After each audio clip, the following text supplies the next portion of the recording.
تو جوان بیٹے کی موت دیکھنا یہ وہی جانتا ہے جس پہ گزری ہو، وہی جانتا ہے جس پہ گزری ہو۔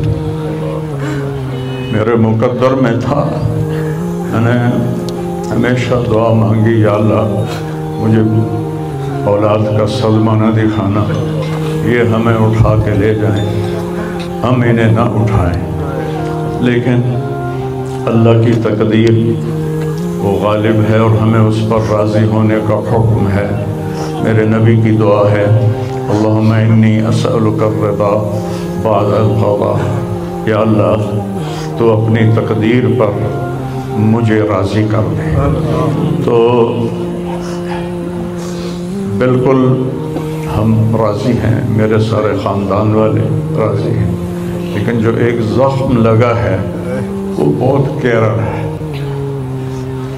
وہ اتنی جلدی بھرے گا نہیں۔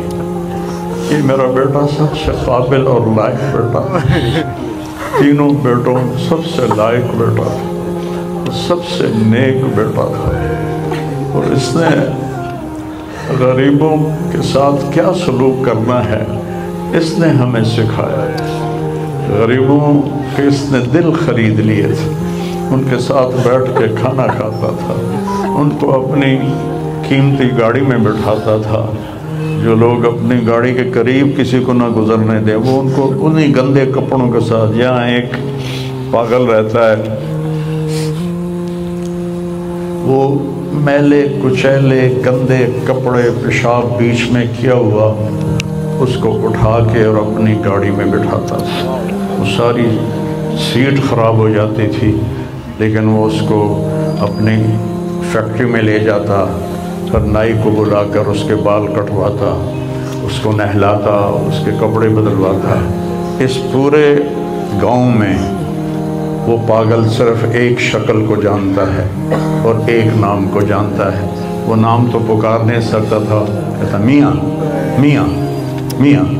یہ صرف ایک اس عاصم جمیل کو وہ جانتا ہے، جو آج ہم سے رخصت ہو گیا اور یہاں ہم بے بس ہیں اور اللہ کی تقدیر پر ہم راضی ہیں۔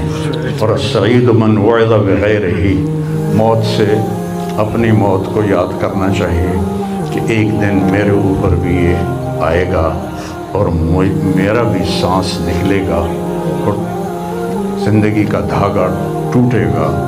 یہ اس بچے نے وہ کام کیے علاقے میں جس کو میں اپنی تعریف نہ ہو جائے، یہ اللہ کی امانت تھی، اللہ نے اس کو اپنے پاس بلایا۔ لیکن بہت کم والدین کو ایسی اولاد ملتی ہے، بہت کم والدین کو ایسی اولاد ملتی ہے، اور اسے جوانی میں اللہ نے بلا لیا۔ میں راضی ہوں، میرا سارا خاندان بھی راضی ہے، لیکن یہ رونا تو میرے بس میں نہیں۔ اللہ اولاد کے صدمے سے سب کو بچائے، اللہ اولاد کے صدمے سے سب کو بچائے۔ تو چھوٹے چھوٹے غم کے قابل نہیں ہے، میرے اوپر تو بہت بڑا غم ہے۔ میں اللہ کا شکر گزار ہوں، اور یہ سارا مجمع دیکھ کے مجھے حوصلہ ہو گیا ہے کہ میرا بیٹا واقعی بہت نیک تھا، جس کے لیے اتنا مجمع اس کے لیے دعا کرنے آیا ہے۔ 40 آدمی جنازے میں ہوں اور میت کے لیے دعا کریں تو میرے نبی نے فرمایا اس کی بخشش ہو جاتی ہے۔ اور یہ تو ماشاءاللہ ہزاروں گنتی سے بھی باہر مجمع کھڑا ہوا ہے۔ میں آپ سب کا شکر گزار ہوں، اور میرے بھائی اس دن کی تیاری کر کے مرنا چاہیے۔ اگر اللہ راضی ہے تو اللہ کی قسم موت سے خوبصورت کوئی پیغام نہیں، موت سے خوبصورت کوئی پیغام نہیں، اور اگر اللہ ناراض ہے تو موت سے خوفناک کوئی پیغام نہیں ہے۔ اور یہ میرا بچہ یہ اللہ کی محبت میں ایسے تڑپتا تھا جیسے کسی کو کوئی زخم ہو جائے اور وہ تڑپتا ہے۔ اور ہم اللہ کو جانتے ہیں، مانتے ہیں، ہمارے احساس میں اللہ کا تعلق شامل نہیں، ہم عقلی طور پر مانتے ہیں۔ میری 52 سال زندگی اللہ کے راستے میں نیک لوگ، اولیاء کرام، علماء کرام کے ساتھ گزری۔ میں باپ ہونے کی وجہ سے نہیں کہہ رہا، میں آپ کو یقین سے کہہ رہا ہوں، جیسی تڑپ اس بچے میں